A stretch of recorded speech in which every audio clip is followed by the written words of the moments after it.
Hi. പോയ വർഷം കന്നഡയിൽ നിന്ന് പുറത്തിറങ്ങിയിട്ടുണ്ടായിരുന്ന ഒരു കോമഡി ത്രില്ലർ ചിത്രമായിരുന്നു ലാഫിംഗ് ബുദ്ധ എന്നുള്ളത്.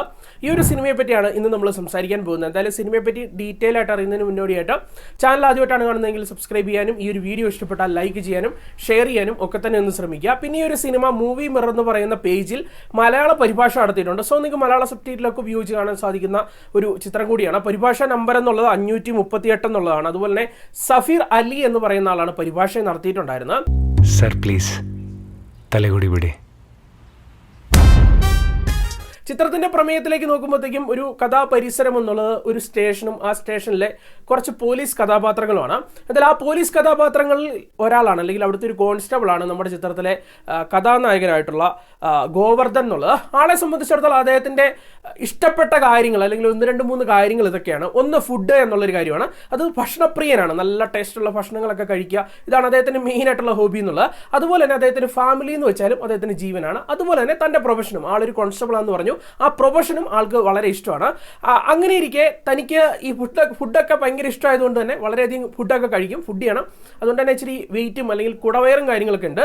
തന്മൂലം തൻ്റെ ജോലിക്ക് അത് കുറച്ച് പ്രശ്നമൊക്കെ ആയി മാറുകയാണ്. നിങ്ങൾക്കറിയാലോ, ഫിസിക്കലും കാര്യങ്ങളൊക്കെ അനിവാര്യമായിട്ടുള്ള ഒരു മേഖലയാണ് പോലീസ് എന്നുള്ളത്. എന്തായാലും ഇതിന് ശേഷം അങ്ങോട്ട് എന്തൊക്കെ സംഭവിച്ചു എന്നുള്ളത് നിങ്ങൾ സിനിമ കണ്ട് തന്നെ മനസ്സിലാക്കി എടുക്കുക. ഈ ഒരു സിനിമയെ പറ്റി പറയുമ്പോഴത്തേക്കും നിങ്ങൾക്ക് വലിയ ടെൻഷൻ അടിച്ചുള്ള ഒരു സിനിമയൊന്നും അല്ല കണ്ടത്. മറിച്ച് എനിക്ക് എൻ്റെ കുടുംബവും കുട്ടികളൊക്കെ ആയിട്ട് അത്യാവശ്യം രസത്തോടെ, അത് ചെറിയൊരു പുഞ്ചിരിയോടുകൂടി തന്നെ ആദ്യാവസാനം കഥയുള്ള ഒരു ചിത്രം നിങ്ങൾക്ക് കാണണമെന്നുണ്ടെങ്കിൽ തീർച്ചയായിട്ടും ഒന്ന് ട്രൈ ചെയ്ത് നോക്കാൻ സാധിക്കുന്ന ഒരു ചിത്രം തന്നെയാണിത്. എന്നും പറഞ്ഞ് ഒരു ത്രൂ ഔട്ട് ഒരു കോമഡി ട്രാക്കിലും അല്ല ചിത്രം പോകുന്നത്. സിനിമയുടെ തുടക്കവും എന്നൊക്കെ ഉള്ളത് കോമഡി ട്രാക്കിൽ തന്നെയാണ്. അത് ഒരു പോലീസ് സ്റ്റേഷനിലെ കുറച്ച് കഥാപാത്രങ്ങൾ, ഇവരുടെ ആ ഒരു സ്വഭാവവും അല്ലെങ്കിൽ ഇവരുടെ ലൈഫും അല്ലെങ്കിൽ പോലീസ് മേഖലയിൽ ഉണ്ടാകുന്ന കുറച്ച് സ്ട്രഗിളും കാര്യങ്ങളൊക്കെ കാണിച്ച് രസമായിട്ടാണ് ആദ്യപതി പോകുന്നത്. അതിനുശേഷം ഒരു ഇൻസിഡന്റ് സംഭവിക്കുകയാണ്, ചെറിയൊരു ക്രൈമും കാര്യങ്ങളൊക്കെ. അതിനുശേഷം ആ ക്രൈമിനോടനുബന്ധിച്ച് കുറച്ച് ത്രില്ലിംഗ് ആയിട്ട് അല്ലെങ്കിൽ സസ്പെൻസ്ഫുൾ ആയിട്ടുമാണ് സെക്കൻഡ് ഹാഫും കൊണ്ടുപോയിട്ടുണ്ടായിരുന്നത്. സോ ഒരേ സമയം ത്രില്ലടിക്കാനും അതേസമയം കുറെ ചിരിക്കാനും ഒക്കെ പറ്റുന്ന രീതിയിലുള്ള ഒരു സ്റ്റോറിയും സ്ക്രീൻ പ്ലേ ഒക്കെയാണ് ചിത്രത്തിനുള്ളിൽ ഉണ്ടായിരുന്നത്. അതുപോലെ തന്നെ എടുത്തു പറയേണ്ടത് പ്രകടനങ്ങൾ എന്നുള്ളൊരു കാര്യമാണ്. എസ്പെഷ്യലി ആ ഗോവർദ്ധൻ എന്ന് പറയുന്ന നായക കഥാപാത്രത്തെ അവതരിപ്പിച്ചിട്ടുണ്ടായിരുന്നത് പ്രമോദ് ഷെട്ടി എന്ന് പറയുന്ന ആക്ടറാണ്. മലയാളികൾക്കൊക്കെ സുപരിചിതനാണെന്ന് തോന്നുന്നു. ARM ഉൾപ്പെടെ അദ്ദേഹമുണ്ട്. ഒരുപാട് സിനിമകളിൽ നമ്മൾ കണ്ടിട്ടുള്ളതാണ്. കിഡുമായിട്ടുള്ള ഒരു പെർഫോമൻസ് ആണ് പുള്ളി കൊടുത്തിട്ടുണ്ടായിരുന്നത്. കാരണം ആ ഒരു ക്യാരക്ടർ ഞാൻ പറഞ്ഞ പോലെ തന്നെ രസമായിട്ടുള്ള ഒരു ക്യാരക്ടറാണ്. ഒരുപാട് സ്ട്രഗിളും കാര്യങ്ങളൊക്കെ അനുഭവിക്കുന്ന ഒരാളാണ്. അതൊക്കെ വളരെ കൺവീൻസിംഗ് ആയിട്ട് വളരെ റിയലിസ്റ്റിക് ആയിട്ട് ആ ഒരു പ്രകടനത്തിലൂടെ അദ്ദേഹം സ്ക്രീനിലേക്ക് എത്തിക്കുന്നുണ്ട്. അതുകൊണ്ട് തന്നെ നമുക്ക് വളരെ കൺവീൻസിംഗ് ആയി തോന്നും ആ ഒരു ക്യാരക്ടർ എന്നുള്ളത്. അതുപോലെ തന്നെ ആ ഒരു സ്റ്റേഷനിൽ മറ്റു ചില കഥാപാത്രങ്ങളൊക്കെ ഉണ്ട്, അല്ലെങ്കിൽ കുറച്ച് പോലീസുകാരൊക്കെ ഉണ്ട്.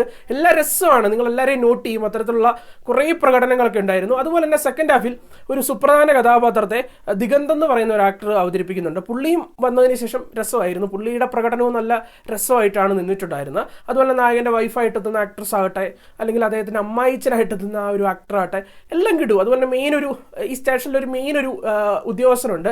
ആ ഒരു ക്യാരക്ടറിനെ അവതരിപ്പിച്ചിട്ടുണ്ടായിരുന്നു ആക്ടറാട്ടെ, എല്ലാം കിടുമായിരുന്നു. കൂടാതെ ടെക്നിക്കലി എടുത്തു പറയുന്ന ചിത്രത്തിന്റെ മ്യൂസിക് വർക്ക് തന്നെയാണ്.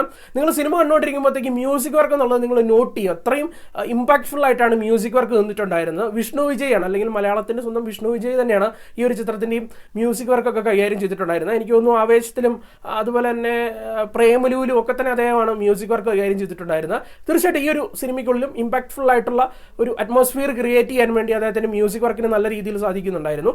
അതുപോലെ തന്നെ ചന്ദ്രശേഖരനെയാണ് സിനിമാറ്റോഗ്രഫി വർക്ക്. അതുപോലെ KM പ്രകാശ് എന്ന് പറയുന്ന ആളുടെയാണ് എഡിറ്റിംഗ് വർക്ക്. ഇവരുടെ ഒക്കെ കോൺട്രിബ്യൂഷൻ എന്നുള്ളത് സിനിമയെ ഒരു ക്വാളിറ്റി തലത്തിലേക്ക് എത്തിക്കാനും സാധിക്കുന്നുണ്ട്. മൊത്തത്തിൽ പറയുമ്പോഴത്തേക്ക് ഈ സിനിമ എനിക്ക് ഫീൽ ചെയ്തൊരു കാര്യം എന്നുള്ളത് വളരെ റിയലിസ്റ്റിക് ആയിട്ടുള്ള കൺവിൻസിംഗ് ആയിട്ടുള്ള കഥാപാത്രങ്ങളും കഥാപരിസരങ്ങളും ഉള്ള ഒരു സിനിമയായിട്ടാണ്. ഇത് കണ്ടുകൊണ്ടിരിക്കുമ്പോഴത്തേക്കും ഒരു സിനിമ ഉള്ളതിലപ്പുറത്തേക്ക് നമുക്ക് കണ്ടുകൊണ്ടിരിക്കുമ്പോഴത്തേക്കും നമ്മുടെ മുന്നിൽ എന്തൊക്കെയോ കുറേ കാഴ്ചകൾ അല്ലെങ്കിൽ കുറേ കഥാപാത്രങ്ങൾ ഒക്കെ നിൽക്കുന്ന ഒരു ഫീല് തരുന്നുണ്ട്. അത്രയും റിയലിസ്റ്റിക് ആയിരുന്നു. നമുക്ക് എല്ലാ കാര്യങ്ങളിലും നമുക്ക് ഒരു കൺവീൻസിങ് ആകുന്ന രീതിയിലാണ് എല്ലാ സിറ്റുവേഷനും അല്ലെങ്കിൽ പ്രകടനം എല്ലാം പോയിട്ടുണ്ടായിരുന്നത്. സോ ഒരു 2.5 മണിക്കൂർ പോകുന്ന ഒരു സിനിമയാണ്. നമുക്ക് വലിയ മുഷിപ്പൊന്നുമില്ല. നമുക്ക് ഇങ്ങനെ ഒരു ഫ്ലോയ്ക്ക് ഇങ്ങനെ എൻജോയ് ചെയ്തിരുന്ന് കാണാൻ സാധിക്കും എന്നുള്ളത് തന്നെയാണ് വസ്തുത എന്നുള്ളത്. തീർച്ചയായിട്ടും ഒന്ന് ട്രൈ ചെയ്ത് നോക്കുക. പിന്നെ ഞാൻ പറഞ്ഞ പോലെ തന്നെ ആദ്യ പകുതി ഒരു കോമഡി ട്രാക്കിലായിരിക്കും, അല്ലെങ്കിൽ ഒരു കോമഡി ജോണറിലായിരിക്കും പോവുക. അതിനുശേഷം അത്യാവശ്യം കുറച്ച് ത്രില്ലിംഗ് മൊമെന്റ്സ് ഒക്കെ തരുന്ന ഒരു സസ്പെൻസ്ഫുൾ ട്രാക്കിലുമാണ് സെക്കൻഡ് ഹാഫും പോയിട്ടുണ്ടായിരുന്നത്. കൂടാതെ ക്ലൈമാക്സോടൊക്കെ എടുക്കുമ്പോഴത്തേക്ക് അൺഎക്സ്പെക്റ്റഡ് ആയിട്ടുള്ള കുറച്ച് മൊമെന്റ്സും നിങ്ങൾക്ക് ഒരു സിനിമ നൽകുന്നതായിരിക്കും. ഓക്കെ, എന്തായാലും ഒന്ന് ട്രൈ ചെയ്ത് നോക്കുക. തീർച്ചയായിട്ടും നമ്മുടെ ഫാമിലി ഓഡിയൻസിന് വേണ്ടിയാണ് ഞാൻ ഈ ഒരു സിനിമ റെക്കമെൻഡ് ചെയ്യുന്നത്. നിങ്ങൾക്ക് കുടുംബവും കുട്ടികളും ഒക്കെ ആയിട്ടിരുന്ന് ഒന്ന് എൻജോയ് ചെയ്യാൻ സാധിക്കുന്ന ഒരു സിനിമ തന്നെയാണ്. ഈ ഒരു സിനിമയ്ക്ക് മാക്സിമം ഒരു 7/10 ആണ് നൽകുന്നത്, 10/7. തീർച്ചയായിട്ടും കണ്ടിട്ട് നിങ്ങളുടെ അഭിപ്രായങ്ങളൊന്ന് പങ്കുവച്ചേക്കാം. നമുക്ക് മറ്റൊരു സിനിമയുടെ വിശേഷമായിട്ടാണ്. ബൈ.